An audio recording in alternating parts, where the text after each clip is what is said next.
And we'll go ahead and we'll get started. We're going to be laying down on the ground on a soft surface. So if you have a yoga mat, perfect. Otherwise, just some blankets or carpet. So feet are together, knees are out wide.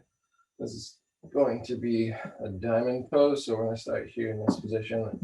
Palms are up, and you're going to slide them up until you feel chest tension.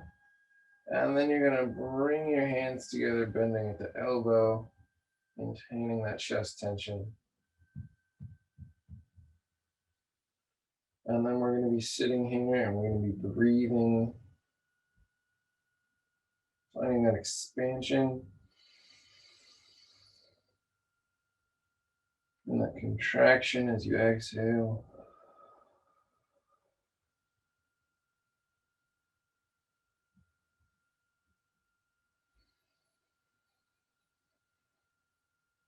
Then working on creating space and feeling that stretch in your rib cage. And breathing so your stomach moves up to the ceiling.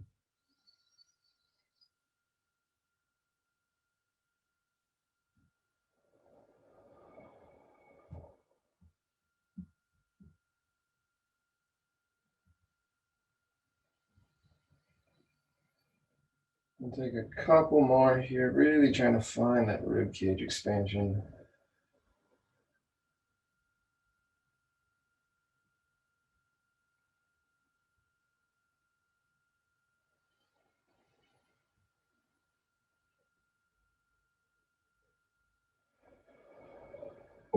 And then go ahead, let the arms come down out of that tension. Move your legs. So what we're going to do next is some ankle marching. So you're going to take your feet and you're going to point your toes so your heels come up and then put it down and then point the other ones so it comes up. So back and forth, feeling your calf raise, getting into that stretch in the front of your shin. So really push for that height so you feel some stretching. It should be nice and gentle, just kind of warming that up. But you want to make sure you're getting into that range that you feel the tension in the front of your shin. And now we're going to go the other direction. So lifting the toes off the ground, keeping the heel on. Again, trying to pull up enough that you feel tension now in your calf.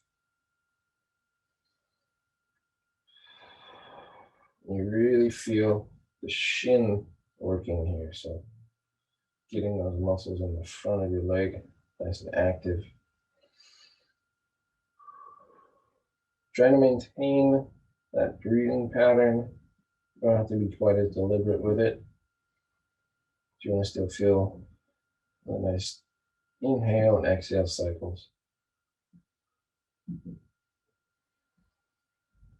Okay, and now what you're going to do, we'll go ahead and set up for this actually. So sit up.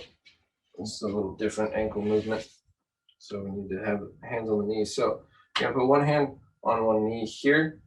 Your other hand you can be bracing or you can just grab with both, whatever you feel you need to for that position. You're gonna lift your foot up and twist it up to the side and you'll feel your knee get nice and secure. It'll like kind of build tension. Put your hand on the outside edge of your knee and try and make sure that bone doesn't move. You're gonna try and make circles with just your ankle, trying to really feel that your shin is not rotating, so it's happening down here. This will probably feel very difficult because it's hard to articulate this, and that's kind of the point, is you want to try to articulate through the ankle, keeping your shin nice and fixed. This will require a lot of focus. Or maybe it'll be super easy, and that's good. That means you have a lot of control over your ankle being able to move independently. And then go the other direction with your circling now. And really try to feel that it's not happening with your shin.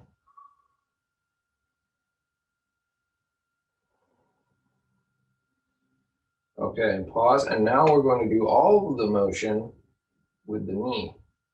Well, shin, by moving the bones in your shin. So you're going to be rotating your foot in and out, really feeling the articulation happening at the knee joint here. And try and move as far as you can both directions.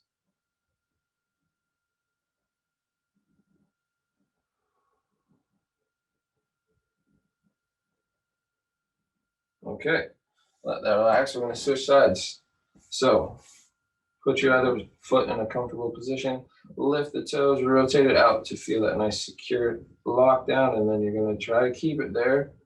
And we're going to go for about 15 rotations. Ooh, this is clicky today. So if you also have very clicky ankles, it's fine as long as it doesn't cause discomfort when the clicking happens. Usually it just means there's some really tight tendons and whatnot in there. I find personally, I really try to generate tension in my glutes and my hamstrings. Sometimes the clicking will lessen because I'm pulling up all that slack that's popping over.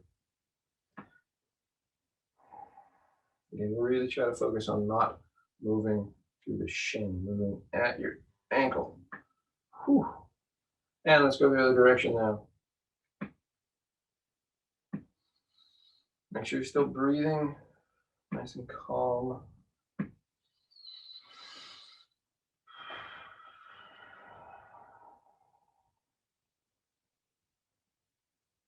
Should be really starting to get some fatiguing happening in those small muscles of your ankle.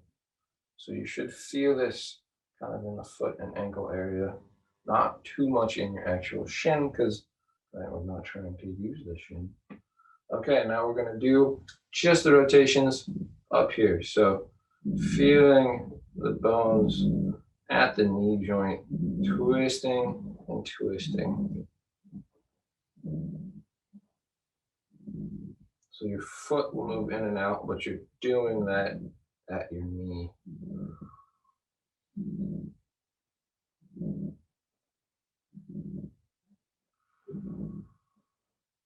You might feel this in your hamstring, up by your hip. You might feel this in your actual shin. It kind of depends on where you're getting most of that pull from. Both sides are doing this. Okay, I'm gonna call that good. I'm gonna rotate back this way. So what we're going to do now is some active twists for your legs and your hips. So get your feet out nice and wide as you comfortably can. So you can feel a good groin stretch here. And then you're going to drop your knees down to one side, feeling that stretch in this hip right on the top. And then you're going to come up and drop over to the other side.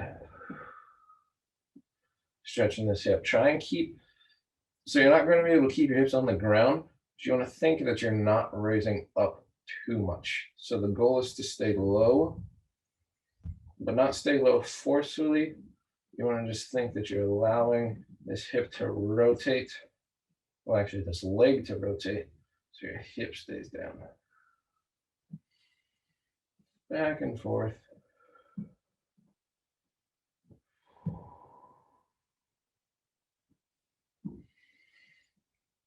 So this is primarily focusing on the internal rotation of this hip. You might be able to feel a little bit in this external rotation of this leg if you're very deliberate with trying to pull that knee down towards the ground. But the primary focus is this internal rotation. We got one more each side.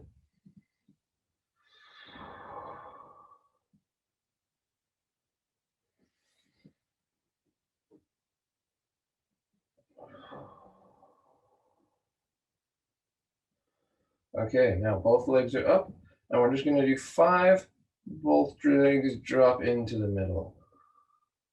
And then come up, and both knees drop in.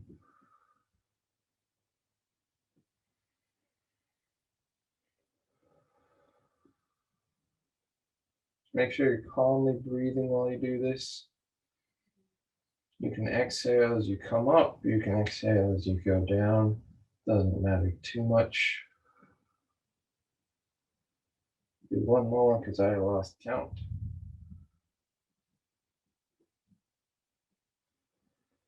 Whew. Okay, now we're going to roll onto our stomachs. And we're going to bring the feet together. The knees come out to the side, up nice and wide. So you're going to feel a little bit of stretching in the groin here. This is going to be trying to target your glutes. You're going to squeeze your feet together. Really try to feel tension build in your hips and then relax. And then squeeze your feet together and then relax. So the goal is to just create pressure at your foot space and feel your glutes firing up. Exhaling as you push, inhaling as you relax. If you want to, you can try to really bring the knees out even wider after you've done this for a little bit to really get into that stretching of your hips.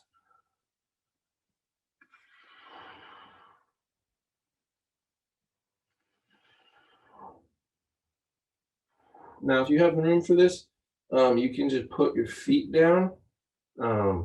Otherwise, you might need to rotate 90 degrees so that you're fully on your mat, because we're going to go into some frog squats. So your knees are wide, your feet are flat, and you're up on your hands.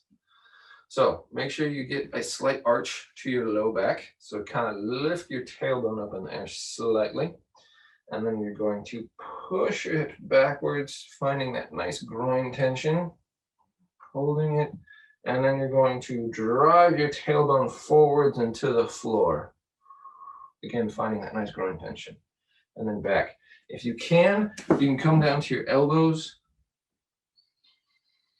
Staying on the hands is also totally fine. It's just depending upon your hip range. So back, the tailbone lifts up into the air. You allow internal rotation. Forwards, your tailbone's driving to the floor. Your glutes are squeezing hard. Back and forth, finding that groin tension on both sides.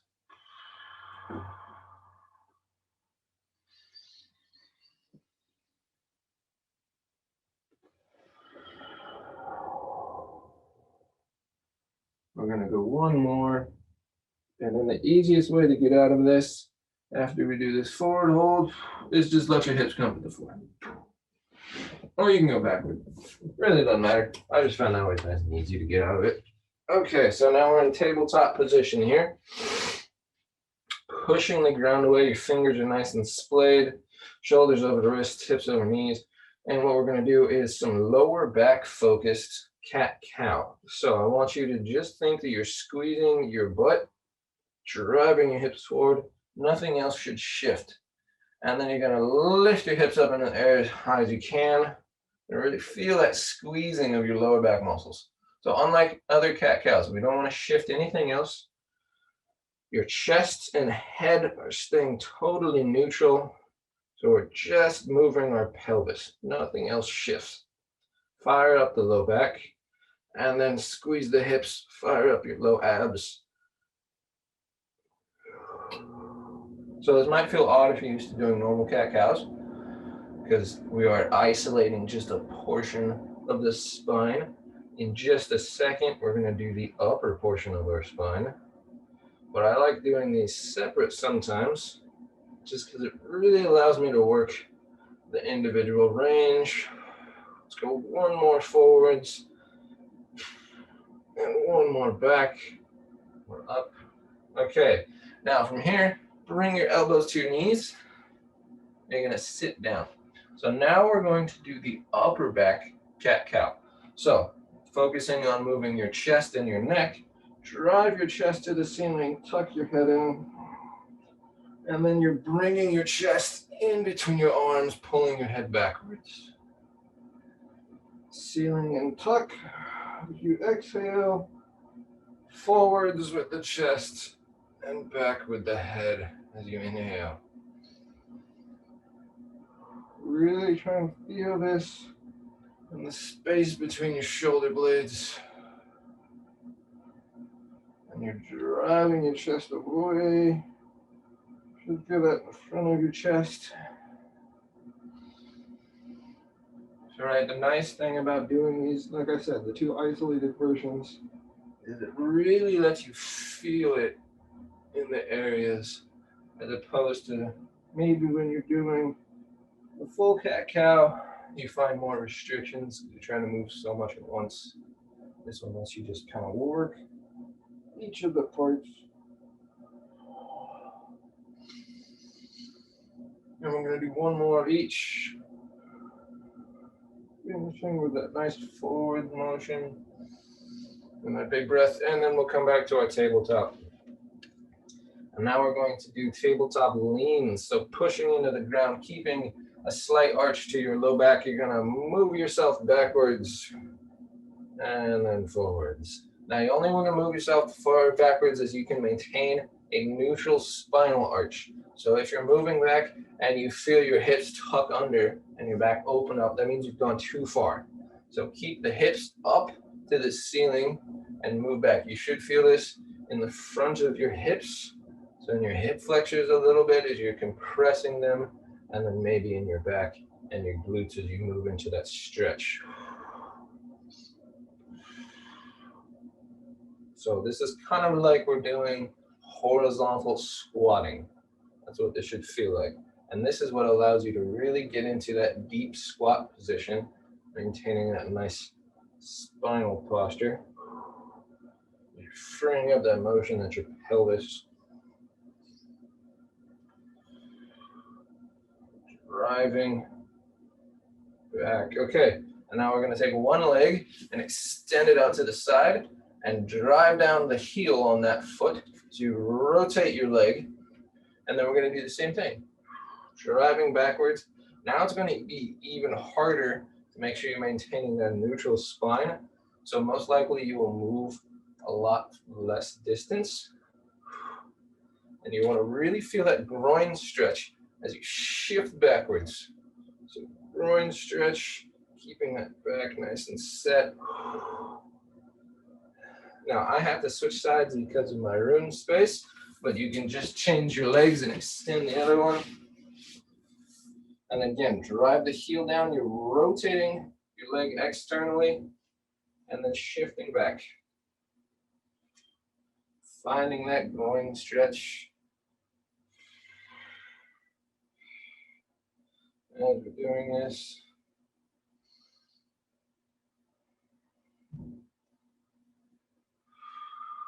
really opening up the hips here.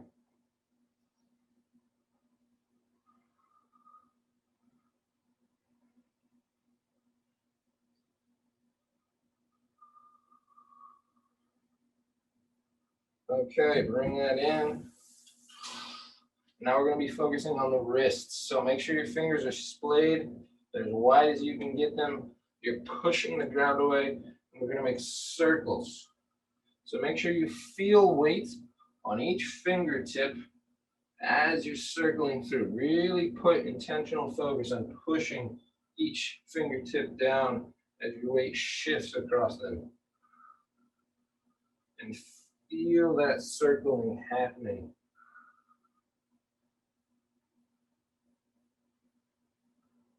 Try to connect in with your fingers.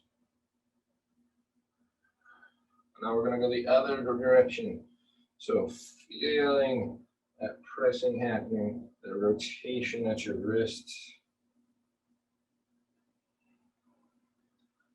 Push your fingertips into the ground. But I think you're kind of gripping the ground with your hands.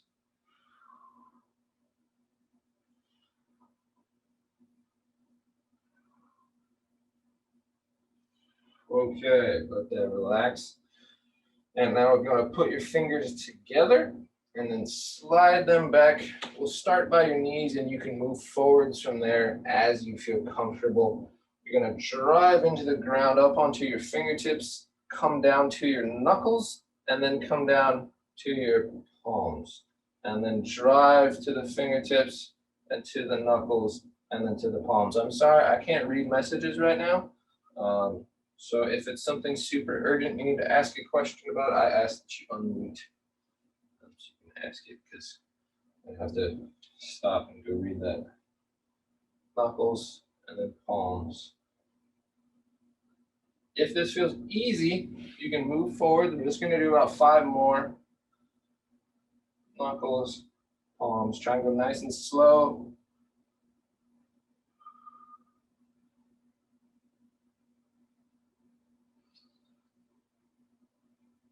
Okay, now we're going to do the same thing, flipping the hands over and pointing the finger. No, this isn't the right way.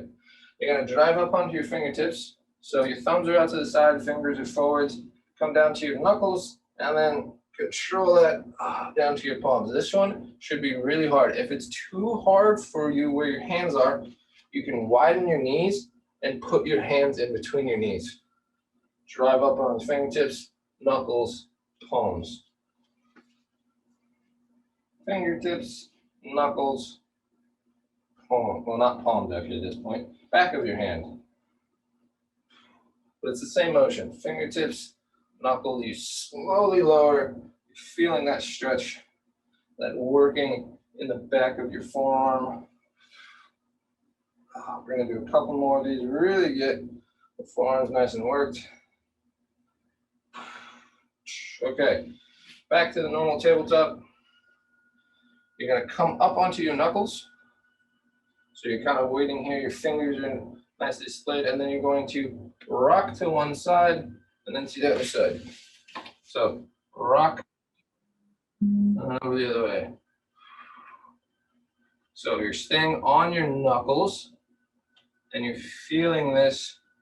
It should be stretching out your palm almost, and then you're feeling that weight shifting from knuckle to knuckle, back and forth.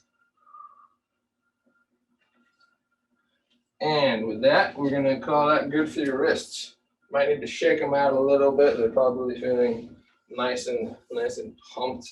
We're going to come up into this tall kneeling position.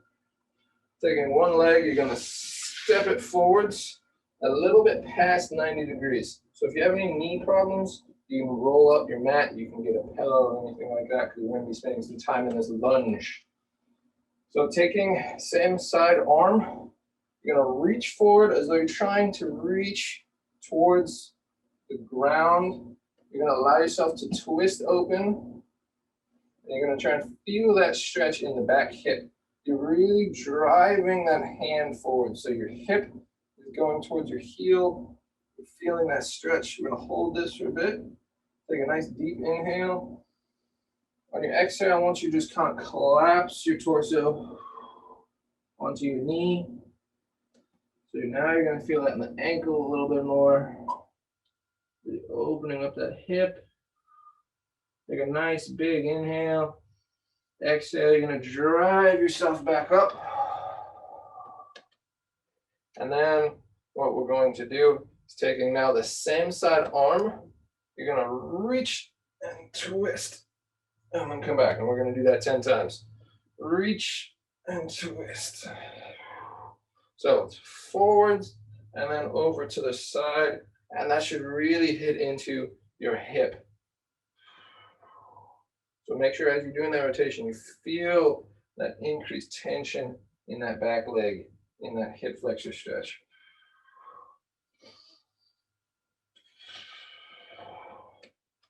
Really opening up the hip.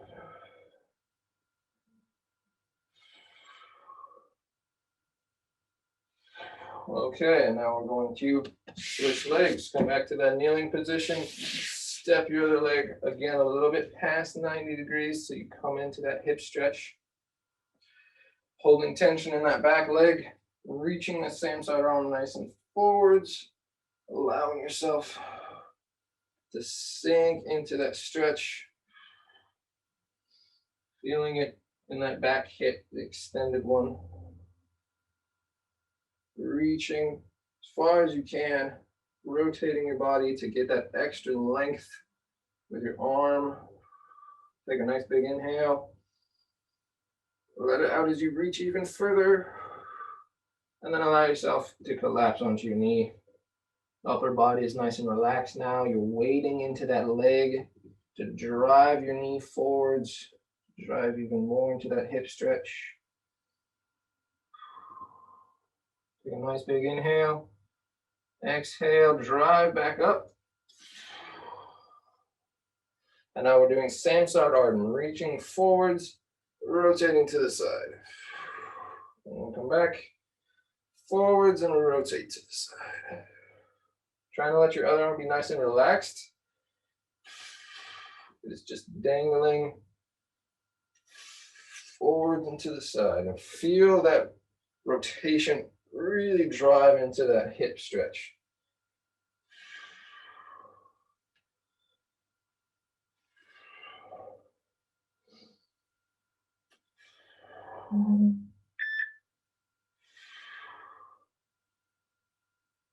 Okay, I gotta come towards the thing real quick. I gotta turn off my alarm. We're gonna do a couple more upper body movements, and then that will be it for the class. So from the lunge, go ahead and just stand on up.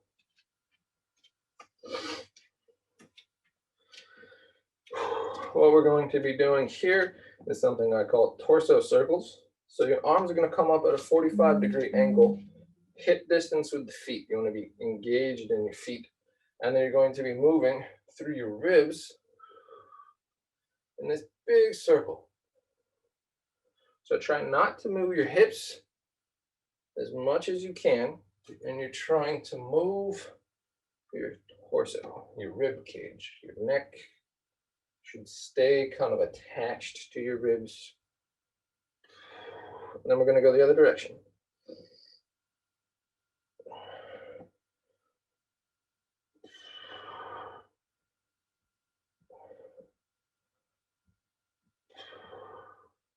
Just breathing calmly as you do this, really trying to work into those spaces of your movement and you feel tension. And go ahead and let that relax. We're going to do one more arm thing and then a neck thing, and then we'll be done. So pretend you're holding a beach ball in front of you. Keep that distance with your hands, and then you're going to make big circles with your arms. As big as you can, keeping that spacing of your hand, like you're holding that beach ball. You're breathing, letting your air move as it needs to for this. Your arms are going as far as you can in all directions. So pretend you're trying to keep that beach ball as far away from you as you can the whole time. And we're going to pause at the bottom here, and we're going to go the other direction. I find having that visual cueing of that you're pretending you're holding something really helps get that shoulder joint moving properly.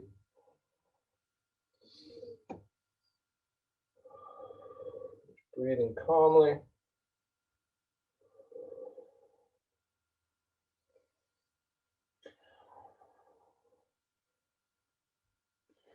We're going to do one more, so you're going to end at the bottom and let that go.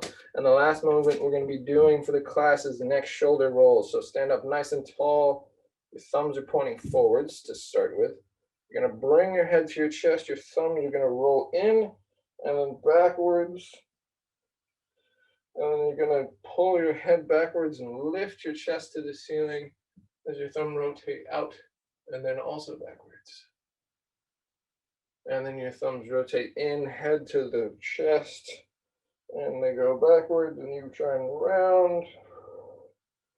And then the head goes backwards, chest to ceiling.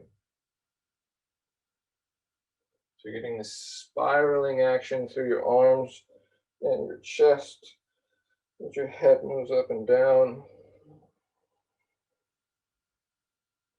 We're going to do one more of each.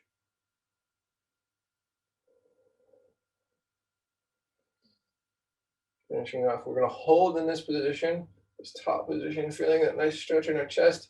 And I want you to take as big a breath in as you can. Feel that stretch. Hold it. Let it all out. Come back to neutral. Shake it out as you need to. Alrighty. That was today's applied mobility class. I'm going to cancel the recording. I hope you all enjoyed it. Have a nice day.